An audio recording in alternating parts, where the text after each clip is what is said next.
Mr Assistant Speaker.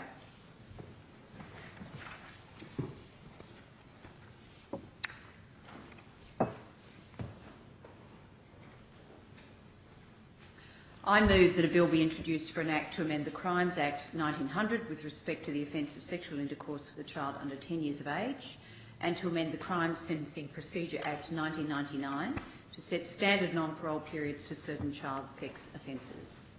The question is that this bill be now introduced. All those of that opinion say aye. Aye. To the contrary, no. I think the ayes have it. The ayes have it. Minister. I bring up the bill and move this bill now be read a second time.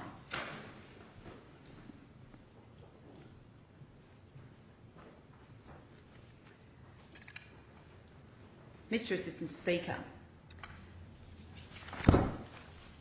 the Government is pleased to introduce the Crimes Legislation Amendment Child Sex Offences Bill 2015. Every parent knows that from the moment your child is born, all you want is for them to be happy, to be healthy, and above all, to be safe. As a community, we recognise that we must be ever vigilant to protect our children. And this is why when we read or we hear stories of child sex assault, we are all sickened. Child sexual assault is a depraved, cruel and truly awful crime. I have heard the heartbreaking testimony at the Royal Commission into Institutional Responses to Child Sexual Abuse. I have sat with those victims.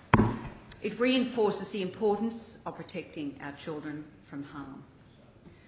The community rightly expects that offenders will pay for what they have done, for what they've taken from their victims, their innocence, their future, their dreams. The sentence given to the offender must be just and it must be fair. It must balance the punishment, deterrence and, where appropriate, balance factors of rehabilitation. However, the community has seen sentences that have not aligned with our sense of right and wrong, our sense of balance. We've seen sentences which have left us questioning whether justice has really been done. We have seen the balance tipped in favour of the offender, not the victim. Mr Acting Speaker, this bill delivers on a key election promise to introduce new laws to better protect and deliver justice for children. It will help bring sentences in line with community expectations. As a former Family and Community Services Minister, I believe that we can and we should do more to support our child victims. These reforms have been informed by the work of the Joint Select Committee on the Sentencing of Child Sexual Assault Offenders, whose report, Every Sentence Tells a Story, was tabled in October 2014. I would like to take this opportunity to thank the committee and the Chair, Deputy Premier Troy Grant, for their diligent consideration of complex issues and the recommendations that have been made. The committee was appointed by the Government in 2013 to inquire into and report on whether current sentencing options for perpetrators of child sex assault remain effective and whether greater consistency in sentencing and improving public confidence in the judicial system could be achieved through alternative sentencing options. The Joint Select Committee made a number of recommendations relating to child sexual assault offences and sentencing. Their recommendations cover a number of areas, including methods to improve transparency and consistency in sentencing, measures to better support victims of child sexual assault at trial, and measures to improve the treatment and management of child sexual assault offenders. The New South Wales Government is strongly committed to better protecting our children and delivering justice through appropriate punishments for those who commit child sex assault offences, and fully endorses the underlying objectives of the committee's recommendations. A number of recommendations were directed at increasing sentences for the most serial sexual offending against our children. The bill implements key recommendations of the committee in this regard. They are, first, a recommendation to impose a maximum penalty of life on a new consolidated offence of sexual intercourse with a child under 10, and second, a recommendation to expand the standard non-parole period scheme to include a number of child sex offences. The Joint Select Committee noted the average length of sentences for offences under Section 66A of the Crimes Act, which is sexual intercourse with a child under 10. While acknowledging the limitations of sentencing statistics, the committee was concerned about the length of sentences for offences against Section 66A being below the standard non-parole period for those offences.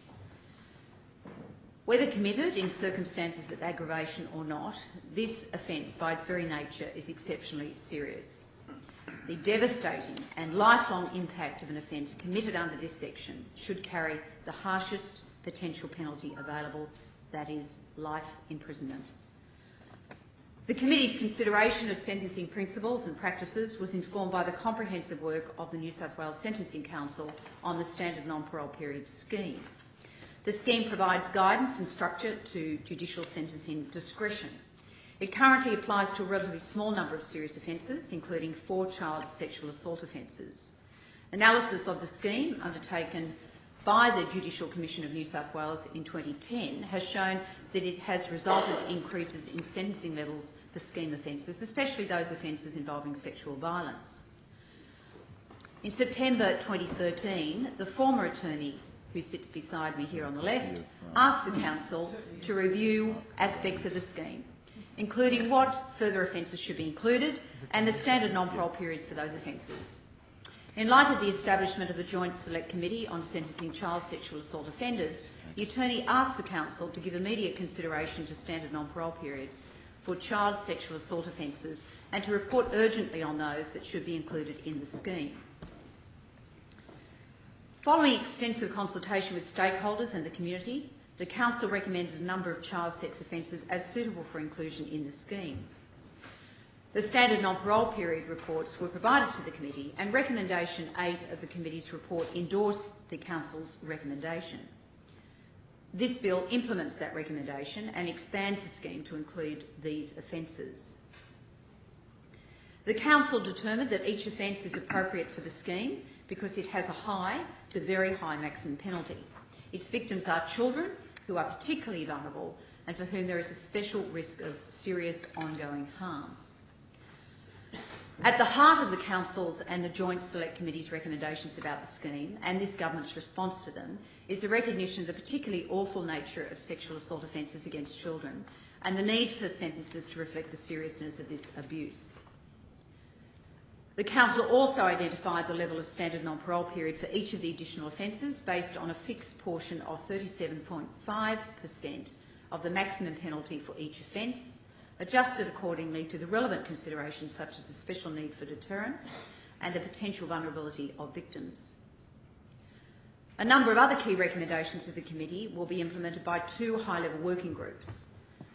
A sexual offences task force will oversee a pilot program for specialist procedures to reduce re-traumatisation of child witnesses in sexual assault proceedings, and will advise the government on additional best practices for child sexual assault trials.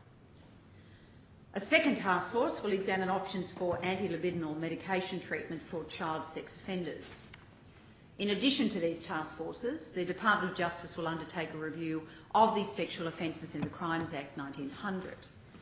This review may result in revised offences. However, today's amendments are important and they have been advanced early, representing a commitment by the New South Wales Government to the electorate. Mr Acting Speaker, there is no reason to delay, and now I will turn to the details of the bill. Schedule 1 amends the Crimes Act 1900. Item 1 of Schedule 1 inserts a new basic offence which will carry a maximum penalty of imprisonment for life. It removes the distinction between the basic offence and the aggravated offence. Any person alleged to have sexually assaulted a child under 10 will be liable to be charged with this offence, regardless of whether a circumstance of aggravation is found to exist or not. Should aggravating circumstances exist, the consolidation of the offences does not affect the discretion of a sentencing court to consider them when imposing a sentence in individual cases. The existing aggravator factors can and will continue to be taken into account on sentence for this new offence, should they be found to be present. Under Section 21 of the Crime Sentencing Procedure Act 1999, where an offence is punishable by life imprisonment, a court may nevertheless impose a sentence of imprisonment for a specified term. A standard non-parole period for the consolidated offence of 15 years is set out under Division 1A of Part 4 of that Act. This is the current standard non-parole period for both the simple and aggravated offences and is retained for the new offence. Proposed section 66A subsection 2 provides that if a person is sentenced to life imprisonment under this section, they are then to serve the sentence for the term of the person's natural life. Schedules 1, subsection 2, 3, 4 and 5 make consequential amendments. Schedule 1(6) is a saving transitional provision which makes it clear that the amendments apply to offences committed after the commencement of these amendments.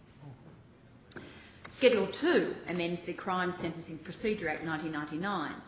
The table to Division 1A of Part 4 of that Act sets standard non-parole periods for a number of offences. Item 2 of Schedule 2, subsection 2, amends the table to introduce standard non-parole periods for 13 child sex offences under the Crimes Act 1900.